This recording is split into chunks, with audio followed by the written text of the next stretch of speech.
Hello बच्चों। तो आज मैं आपको कुछ एप्लीकेशन बेस्ड वीडियो लेक्चर्स दे रहा हूँ, जिसमें सबसे पहला application vector form of refraction का है।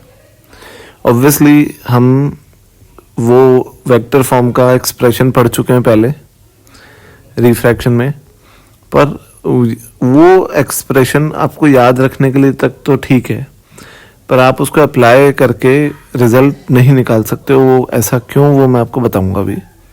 फिलहाल अगर उसको अप्लाई करके रिजल्ट नहीं निकाल सकते तो क्या मेथड अप्लाई करेंगे वो मैं आपको बताता हूँ, ठीक है।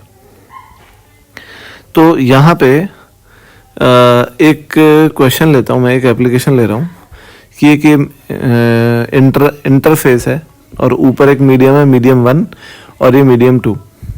मीडियम 1 का रिफ्रैक्टिव इंडेक्स √2 है और मीडियम 2 का रिफ्रैक्टिव इंडेक्स √3 है, ठीक है। ये इंसिडेंट रे आ रही है और एंगल ऑफ इंसिडेंस ये आई मैंने शो किया हुआ है, दिया नहीं हुआ है, शो किया है। ये के कैप है, के कैप इस इंटरफेस का परपेंडिकुलर है, समझ गए। और ये रे जब डेंसर मीडियम में जा रही है, नीचे वाला मीडियम डेंसर है क्योंकि नीचे वाले मीडियम का रिफ्रैक्टिव इंडेक्स √3 है। तो ये रे जब डेंसर मीडियम में जाएगी तो ये टुवर्ड्स द नॉर्मल मुड़ेगी, तो ये नॉर्मल की तरफ मुड़ी है, तो मैंने इसलिए आर को थोड़ा छोटा बनाया है, ठीक है। अब हमें क्या करना है और हमें दिया क्या हुआ है, हमें जो इंसिडेंट रे है उसका वेक्टर दिया हुआ है 6√3 I cap plus 8√3 J cap minus 10 K cap, ठीक है। और हमें जो रिफ्रैक्ट होकर रे जा रही है उसका यूनिट वेक्टर निकालना है, समझ गए आप। क्या दिया हुआ है, इंसिडेंट रे का वेक्टर दिया हुआ है और जो रे रिफ्रैक्ट होकर जा रही है उसका यूनिट वेक्टर दिया हुआ है, ठीक है बात। अब जो है मैं आपको ये बोलता हूं कि इस क्वेश्चन को कैसे करते हैं। तो एक चीज आप विजुअलाइज करो, आप एक प्लेन विजुअलाइज करो, XY प्लेन, और आप उस प्लेन को ऊपर से देख रहे हो, तो आपको पूरा प्लेन दिख रहा है, ठीक है। और Z एक्सिस आपकी आंखों की ओर आ रही है, ड्रॉ करते जाओ मन में, ठीक है। अब -Z की ओर, उस प्लेन की ओर एक रे जा रही है जो आई है, आई वेक्टर है, आपको दिख रहा होगा कि ये माइनस के कैप है। तो वो इस इंटरफेस पे गिरती है, इस इंटरफेस के ऊपर जो मीडियम है उसका म्यू है √2 और इसके जो नीचे मीडियम है उसका म्यू है √3, ठीक है। तो ये उस पर गिरती है और रिफ्रैक्शन होता है। तो सबसे पहले अपन निकालते हैं एंगल ऑफ इंसिडेंस, समझ गए आप। क्या निकालते हैं, एंगल ऑफ इंसिडेंस। तो मैं इसको लिख देता हूं कि एंगल ऑफ इंसिडेंस, कोई भी दो वेक्टर के बीच का एंगल आप कैसे निकालते हो, तो उसका फॉर्मूला होता है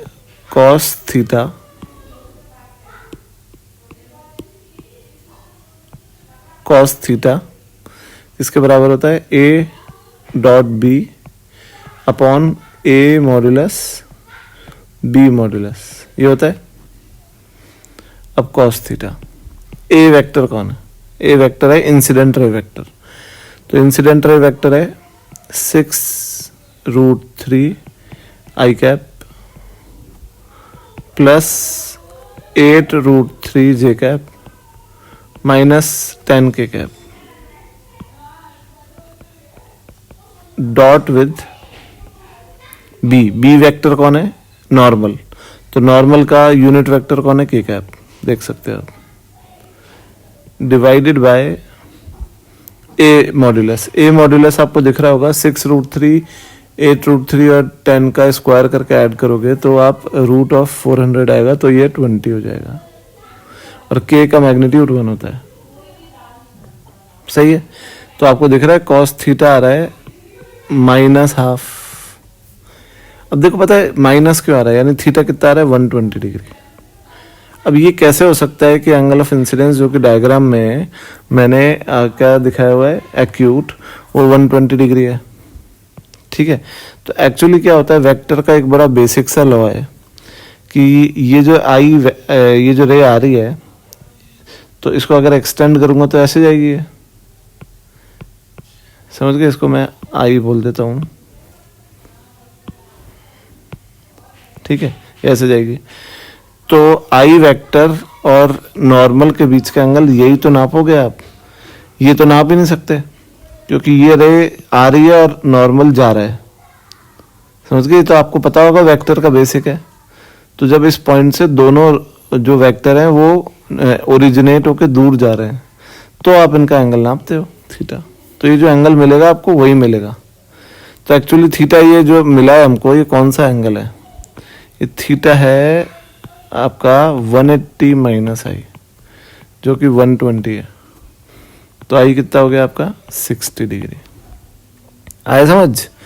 ये स्टेप 1 है अपना, इसको लिख देता हूं मैं स्टेप 1।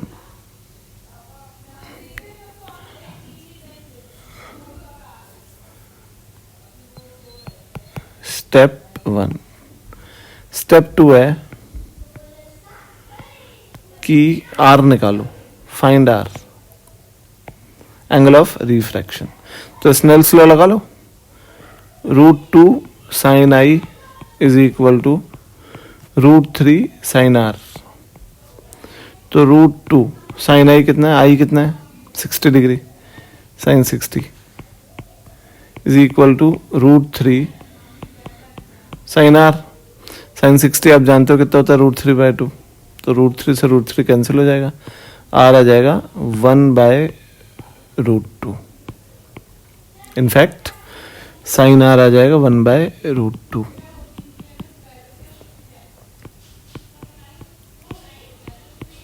तो साइन आर अगर 1/√2 है तो आर कितना आ गया? 45 डिग्री आ गया। अब आर आ गया तो स्टेप 2 हमारा पूरा हो गया। अब क्या है, तीसरी बात यह है कि आप है ना दो वेक्टर यूनिट वेक्टर मान लो। एक तो वो यूनिट वेक्टर जो एक्स वाई प्लेन के पैरेलल है, इसको अपन ने मान लिया ई पैरेलल, और एक वो जो एक्स वाई के परपेंडिकुलर है, ई परपेंडिकुलर मान लो, समझ गए। अब ये जो ई पैरेलल है ये एक्स वाई प्लेन में है, पर ये किसी एक्सिस पे नहीं है, ये एक्स और वाई के बीच में है कहीं पे, समझे आप। इमेजिन करो एक्स वाई एक्सिस और बीच में, उनके बीच में कोई वेक्टर है जो उसी प्लेन में है। वो इस तरीके से है कि उसी वेक्टर पे जो इंसिडेंट रे है उसका प्रोजेक्शन आएगा। जैसे इंसिडेंट रे ऊपर से नीचे जा रही है, तो अगर आप उस इंसिडेंट रे का प्रोजेक्शन उस प्लेन में निकालोगे तो वो प्रोजेक्शन ई पैरेलल पे ही आएगा, समझे आप। तो ई पैरेलल यहाँ पे हमारा कितना हुआ? ई पैरेलल हो गया हमारा वेक्टर 6√3 आई कैप। इनफैक्ट अगर मैं यूनिट वेक्टर लेना चाहूँ तो मैं यूनिट वेक्टर लेता हूँ इसका,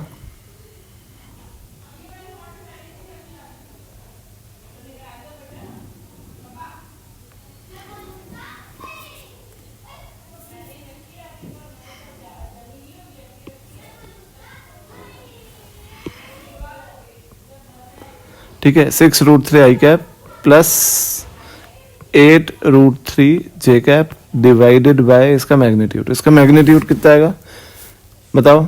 10√3 दिख रहा है, निकाल के देख सकते हो। ई पैरेलल कितना आ गया? ई पैरेलल आ गया 0.6 आई कैप, 0.6 प्लस 0.8 जे कैप, ठीक है, ये आ गया। और ई परपेंडिकुलर कौन है? ई परपेंडिकुलर खुद के कैप ही है, दिख रहा है आपको। अब हमको जो रिफ्रैक्टेड रे है उसका यूनिट वेक्टर लिखना है, तो magnitude of refracted ray should be equal to 1। उसके यूनिट वेक्टर का मैग्नीट्यूड 1 होना चाहिए। तो रिफ्रैक्टेड रे का जो यूनिट वेक्टर होगा वो होगा, मैं इसको कैपिटल आर वेक्टर से डिनोट करता हूं, कैपिटल आर कैप से। तो उसका मैग्नीट्यूड होगा, देखो रिफ्रैक्टेड जो रे है आर वेक्टर, आर कैप, इसका मैग्नीट्यूड 1 है, ठीक है। तो इस 1 का ई पैरेलल की तरफ कंपोनेंट कितना हुआ बताओ? 1 साइन आर, चेक करो, इनटू ई पैरेलल, देखो थोड़ा सा मुश्किल है, आपको समझना पड़ेगा इसको ध्यान से। इसका इस पे कंपोनेंट कितना हुआ, 1 sin r into E parallel, और इसका उस पे कंपोनेंट कितना हुआ minus 1 cos r into E perpendicular. अब मैंने माइनस क्यों लगाया है, माइनस इसलिए लगाया है क्योंकि जो हम कंपोनेंट ले रहे हैं ये वाला, ये नीचे आ रहा है और ई परपेंडिकुलर ऊपर माना है, तो उससे कोई फर्क नहीं पड़ता। तो आर कैप क्या आ गया, 1 sin r यानी 1/√2, r 45 आया ना, इंटू ई पैरेलल कितना है 0.6 आई कैप प्लस 0.8 जे कैप माइनस 1/√2 के कैप। तो आर वेक्टर आ गया 0.6 आई कैप प्लस 0.8 जे कैप माइनस के कैप होल अपॉन √2। ये जो है ये हमारा आंसर आ गया है, और ये रिजल्ट आप निकालना सीख गए हो। तो इसमें अब हमने वो क्यों नहीं लगा पाए, हम जो हमने लॉ डिराइव किया था। आप याद करो वो लॉ क्या था, μ1 into I cap cross N cap is equal to μ2 into R cap cross N cap. सही है। अब आप ये सोचो कि अगर आप किसी वेक्टर का एन कैप के साथ वो कर रहे हो क्रॉस प्रोडक्ट, तो जो रिजल्ट आएगा वो एन कैप की डायरेक्शन वाला वेक्टर तो आएगा ही नहीं बिल्कुल भी। अगर आप एन कैप के साथ उसका क्रॉस प्रोडक्ट कर रहे हो तो जो वेक्टर आएगा वो उन दोनों के प्लेन के परपेंडिकुलर आएगा। तो यहाँ पे एन कैप कौन है, यहाँ पे एन कैप है के कैप। तो अगर आप इंसिडेंट रे का के कैप से डॉट करते हो तो आपका ये दोनों तो आ जाएंगे आई और जे वाले कंपोनेंट, पर के वाला कंपोनेंट नहीं आएगा। अब अगर के वाला कंपोनेंट नहीं आ रहा है तो आप इसको रे का रिफ्रैक्टेड रे की पूरी इक्वेशन नहीं लिख पा रहे हो ना, तो ये गलत हो जाएगा मेथड। इसलिए उसको सिर्फ याद रखो और सॉल्व करने का तरीका ये है। क्या तरीका है मैं थोड़ा समराइज कर देता हूँ एक बार जल्दी से, कि एंगल ऑफ इंसिडेंस निकाले अपन सबसे पहले डॉट प्रोडक्ट करके, और ये ध्यान रखें कि वो एंगल ऑफ इंसिडेंस हमेशा ऑब्ट्यूस आएगा क्योंकि वो एंगल ये वाला है और हमको 180 माइनस आई करके ये एंगल निकालना पड़ेगा। दूसरी बात यह है कि हमको फिर स्नेल्स लॉ लगा के आर निकालना पड़ेगा। और तीसरी बात यह है कि हम क्या करेंगे कि एक यूनिट वेक्टर मान के उसके दो कंपोनेंट ले लेंगे, एक तो इंटरफेस का जो प्लेन है उसके पैरेलल और एक इंटरफेस का जो प्लेन है उसके परपेंडिकुलर। और क्योंकि हमें जो रिफ्रैक्टेड रे है उसका यूनिट वेक्टर निकालना है, तो उसके यूनिट वेक्टर का मैग्नीट्यूड 1 होगा, तो उसके अपन दो कंपोनेंट कर लेंगे, एक कंपोनेंट तो ई पैरेलल के डायरेक्शन में, एक कंपोनेंट ई परपेंडिकुलर के डायरेक्शन में, और उसकी इक्वेशन हम वेक्टर फॉर्म में लिख देंगे। तो अगर आपको ये टॉपिक में कोई भी प्रॉब्लम है तो आप कमेंट कीजिएगा, फिर मैं आपको ये और अच्छे से समझाऊंगा अगला वीडियो बना के। Thank you.